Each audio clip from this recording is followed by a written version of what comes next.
Salut à tous, c'est Poupie, j'espère que vous allez bien. Bienvenue dans cette nouvelle vidéo pronostic. Et nous allons continuer ce que vous avez pu voir hier dans mon retour. Nous allons parler de la journée 2 de NXT TakeOver Stand and Deliver. Au moment où je tourne cette vidéo, le jour n'est pas encore passé. Et il y a eu un match qui a été rajouté en pré-show, Toni Storm contre Zoey Stark. Donc, je vais en parler vite fait, mais bon, le résultat est tombé et j'espère que c'est bon. Je pense à une victoire de Toni Storm. Voilà. Donc, on va parler vraiment de cette deuxième nuit, qui est pour moi plus importante que la première nuit. Même si au niveau des matchs, ça s'équilibre au niveau des championnats et des stipulations. Je vais pas faire la même erreur qu'hier. Je vais pas parler du main event tout de suite, bien sûr. On va y aller petit à petit. On va commencer avec directement un... ouais. On va commencer avec le match Cruiserweight. Avant le Covid, donc il y a bien longtemps, le titre Cruiserweight a été emporté par un certain Jordan Devlin, qui a gagné le titre et l'a ramené chez lui à NXT UK. Covid est arrivé, NXT UK s'est arrêté, il n'était plus possible d'avoir de matchs Cruiserweight. Et donc, ils ont mis en place un tournoi par intérim côté NXT US. Et c'est le monsieur Santo Escobar de la Legado del Fantasma qui a gagné ce titre-là. Et donc, maintenant qu'ils arrivent à faire certains voyages entre l'Angleterre et les États-Unis, il faut bien dire qui est le vrai champion Cruiserweight, NXT Cruiserweight Champion. Et donc, il y a un ladder match qui a été tout gentiment annoncé par Shawn Michaels il y a quelques temps, lorsqu'il a mis directement l'échelle sur le ring pour séparer les deux. Et donc, Jordan Devlin affronte Santo Escobar pour le titre. Mon pronostic dessus. Alors le souci c'est que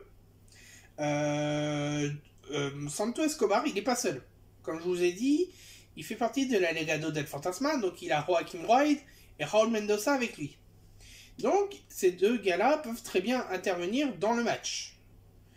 Côté Jordan Devlin, qui est côté UK, qui c'est qui pourrait intervenir pour venir dans le match? Est-ce que les Grizzled Young Veterans pourraient venir? Du fait qu'ils sont aussi dans le match avec Joaquin Wilde. Et à ce moment-là, est-ce que Devlin formerait une alliance avec les Young Veterans? Pour moi, même si c'est un match Cruiserweight, je verrai la victoire pour Joaquin Wilde.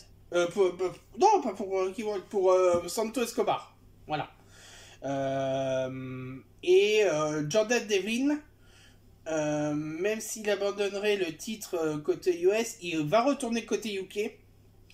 Et je le vois, moi, avant la fin de l'année, avoir un match pour le titre UK.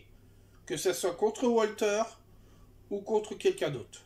Je vois Jordan Devlin au moins en tant que prétendant au titre UK.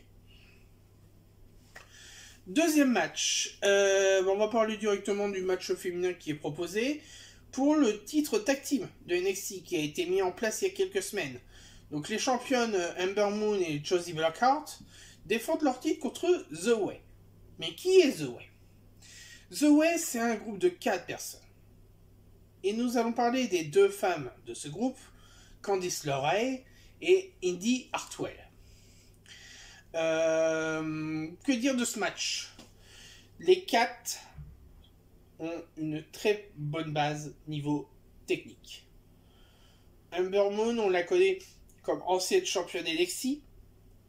Elle a fait un bon passage aussi côté rooster, mais bon, elle a eu blessure et ça fait pas de mal qu'elle revienne dans le rooster NXT, comme d'autres qu'on pourra parler ensuite.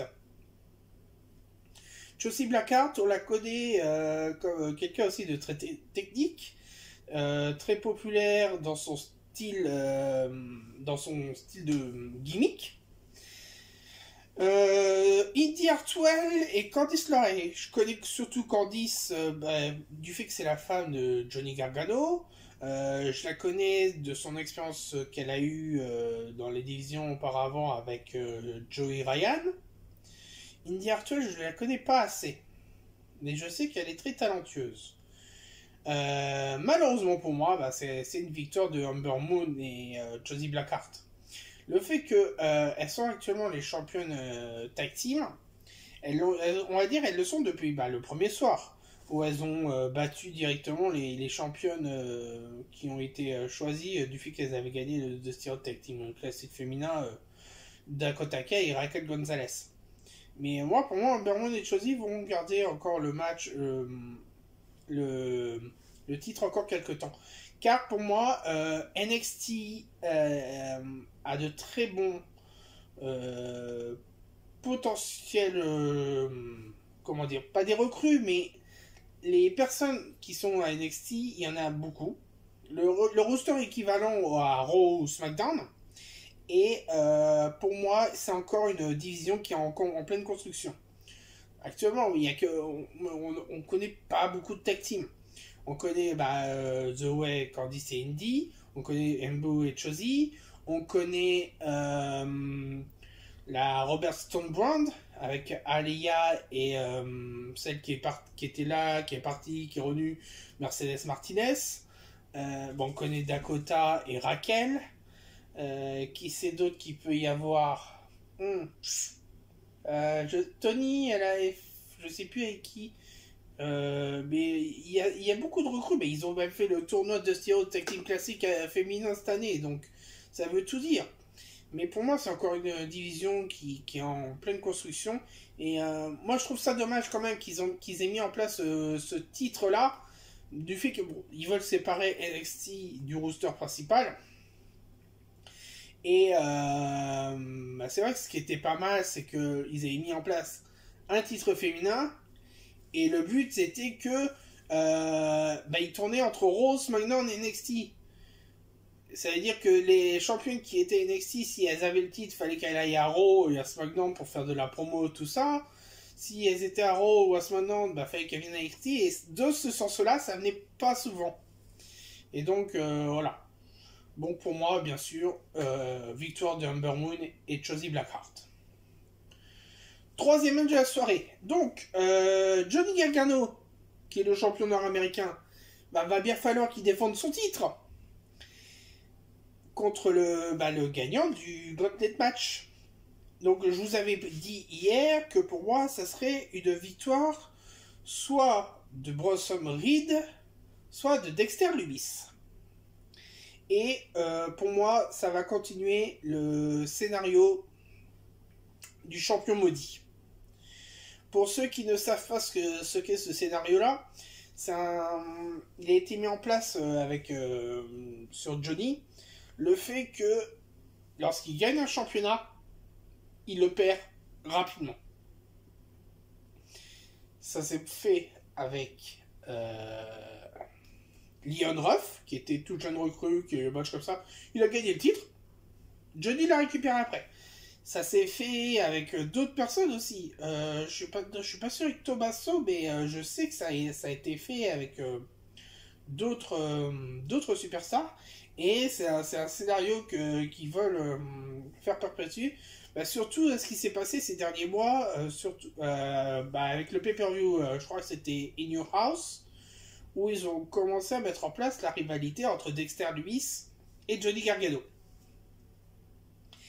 Donc pour moi, que ce soit Dexter Lumis ou Bronson Reed, ou au final si c'est un des quatre autres, pour moi, Johnny Gargano, malgré si Austin Theory intervient dans le match, Johnny perd son titre.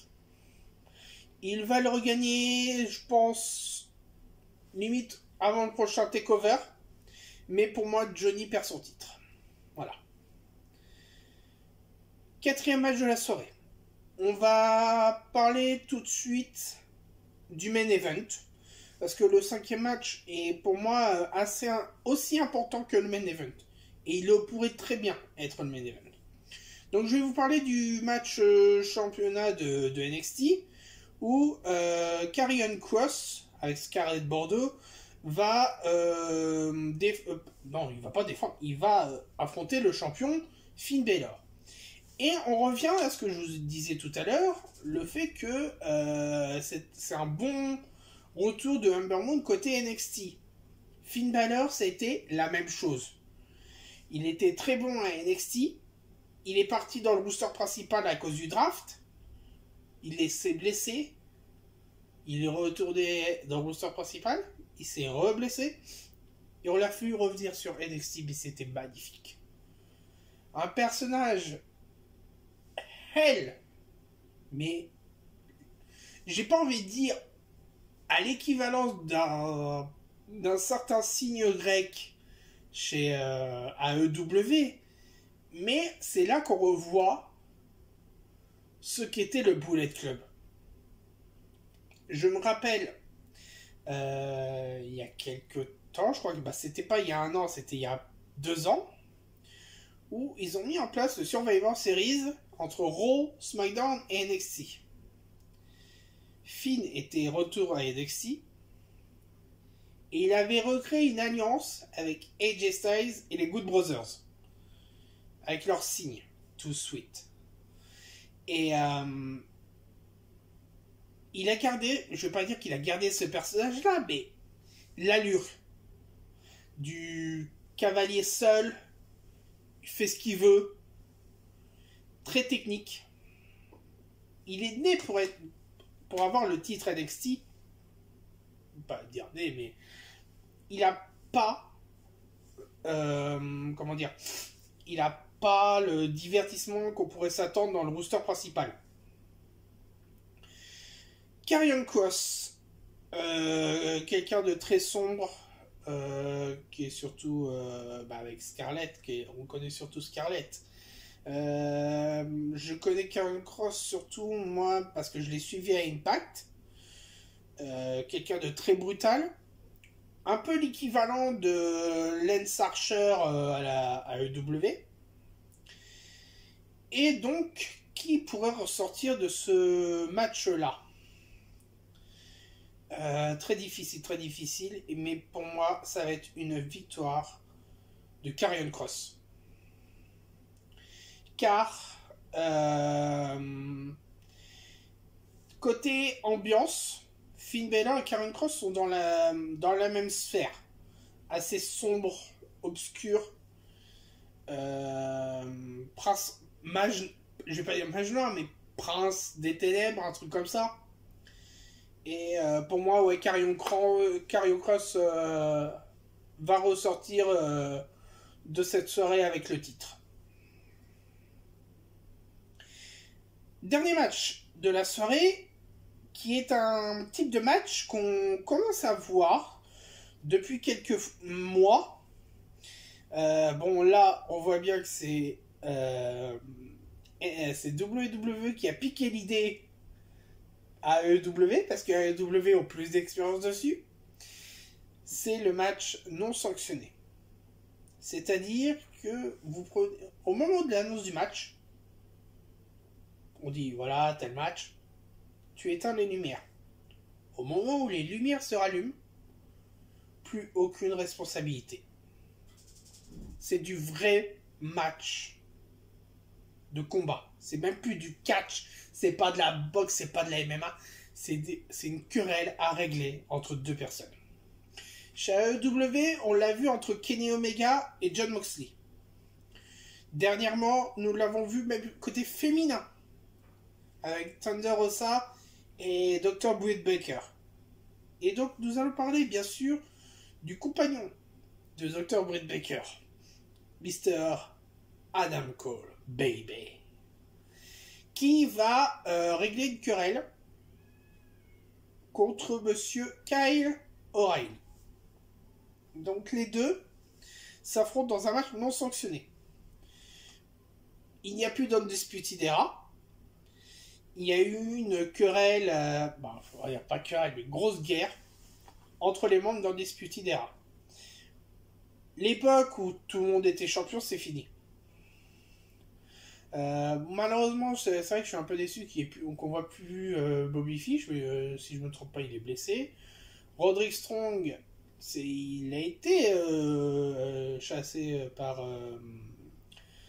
Undisputed Era, et au final, il les a rejoints. Et là, bah, maintenant, l'équipe n'existe plus. Roderick, il disait même à Kyle O'Reilly, si tu as besoin d'aide contre Adam, tu le dis, moi je suis là. Et Kyle lui dit, non, non, c'est une affaire que je veux régler moi-même. Et quand on se rappelle, lorsque à NXT TakeOver Brooklyn, lorsque Drew McIntyre avait gardé son titre, et que Kyle O'Reilly et Bobby Fish étaient venus à la fin du match dans le coin, et Adam Cole qui a intervenu par derrière pour affronter Drew, et dès le mercredi suivant, ils ont parlé d'Undisputed Era. C'est vrai que c'est dommage de revoir une équipe comme ça coupée. C'est une des bonnes équipes, bah, comme le Shield, que la WWE décide de couper comme ça. Voilà. Pour moi, ce match va être, comme je vous l'ai dit juste avant, aussi intéressant que le main event. Quand on dit match non sanctionné, il va y avoir du sang. Ça, c'est sûr. Va y avoir du sang. C'est dommage de voir ça en pleine situation de Covid. Mais bon, je sais que les gars, ils seront à l'isolement, tout ça, ils sont pas malades. Il y a de très bonnes précautions qui sont prises pour ce match-là. Néanmoins, victoire de Adam Cole. Adam Cole, est un leader. Il a été champion NXT, il a été champion nord-américain, il a été champion par équipe. Kyle, il a déjà affronté le champion Finn Balor, mais il n'a jamais réussi à le battre. Mais il est quand même champion tag team. Mais pour moi, Adam Cole dépasse Kyle O'Reilly. On les connaît depuis de nombreuses années. Adam Cole a toujours été un leader. Mais il avait besoin de... lorsqu'il arrivait à WWE, il avait besoin de Bobby Fish et Kyle O'Reilly. Il ne fallait pas qu'il fonctionne tout seul. Donc voilà. Pour moi, ce match non sanctionné, c'est le match que j'attends le plus. Pour moi, c'est Adam Cole qui gagne. Voilà ce qui complète notre deuxième journée de ce NXT TakeOver.